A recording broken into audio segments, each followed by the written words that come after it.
Simon, bonsoir. Bonsoir. C'est vraiment scandaleux ce qui se passe à Kinshasa. Très scandaleux. C'est dommage que quand même en Afrique, on continue de vivre ce genre de choses, héritées par vraiment des gens qu'on ne peut pas qualifier. Moi, j'ai pas de qualification, qui veulent s'agripper comme ça au pouvoir, qui veulent prendre en otage tout un peuple, alors que le peuple ne veut plus d'eux. Qu'est-ce qui vous choque le plus? Ce qui nous choque le plus, c'est la manière, c'est-à-dire une conférence de presse, parler de citoyenneté. Et aujourd'hui, voilà, on les accuse d'être des instructeurs pour, je sais pas, former la société civile congolaise au soulèvement par les armes. Mais qui connaît le mouvement Y en a marre, bah, les citoyens, sait qu'on n'est pas dans ça, qu'on est un mouvement pacifique, mais qui se bat avec des idées, qui veut le changement de comportement. Et venir après la fin d'une conférence de presse embarquer, c'est un enlèvement, il faut le dire. Ça a été vraiment un enlèvement. C'est la peur. C'est la peur. À un certain moment, quand on est dos au mur, on fait n'importe quoi. On l'a vu au Burkina, on l'a vu au Sénégal, on l'a vu un peu partout. À chaque fois que certains dirigeants ont peur, ils font du n'importe quoi. Et c'est comme ça qu'il faut le qualifier. Mais aujourd'hui, il faut le voir sur Twitter, sur Facebook, sur tous les réseaux sociaux, les radios, un peu partout. Les jeunes sont en émule et ils disent stop. Et actuellement, c'était la chose à ne pas faire au Congo-Kinshasa. Et malheureusement, ils l'ont fait. Et aujourd'hui, toute l'opinion internationale est au courant. Toute la jeunesse africaine est derrière le Congo pour dire non, ça ne passera pas. Et peu importe leur tactique, on les entend un peu dire qu'ils n'ont pas de pression.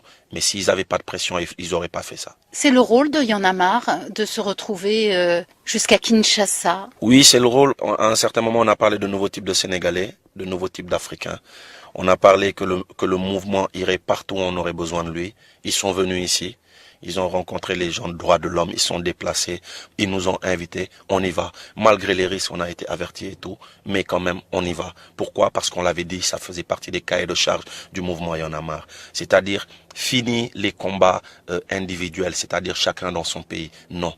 Il est temps vraiment que l'Afrique comprenne que on est partout. On est partout. On a été au Burkina, au Mali, en Côte d'Ivoire, un peu partout, au Tchad, au Niger. On a été au Cameroun, au Togo. Après Congo-Kinshasa, c'est le Burundi. On ira au Burundi. Honnêtement, on est dans ça. Et partout où on sera appelé, on ira. Qu'est-ce que vous apportez quand vous vous déplacez comme ça dans tous ces pays-là? C'est un trait d'union? C'est un trait d'union, c'est dire voilà comment ça s'est passé chez nous. Au début, tout le monde avait peur. Au début, personne n'osait. Au début, la jeunesse s'en foutait. Moi, personnellement, qui vous parle, je m'occupais pas de politique. J'en parlais juste largement. Voilà, c'est pas normal. Le système n'est pas bon. Point.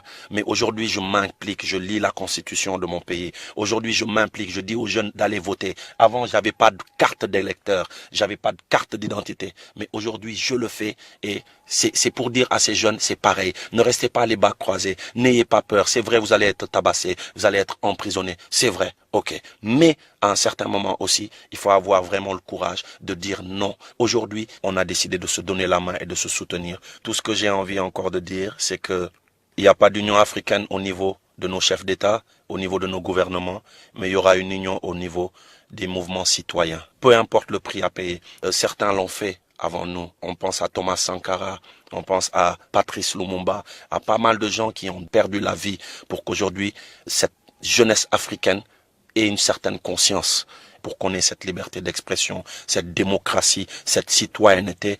Et aujourd'hui, on peut être l'agneau du sacrifice, il n'y a pas de souci. Il est vraiment temps que ces dirigeants le sachent. Donc c'est juste ça. Soyez le relais, battez-vous, n'ayez pas peur. Voilà comment ça s'est passé chez nous. Voilà comment ça s'est passé au Burkina. Ça peut se passer chez vous. Donc c'est juste ça.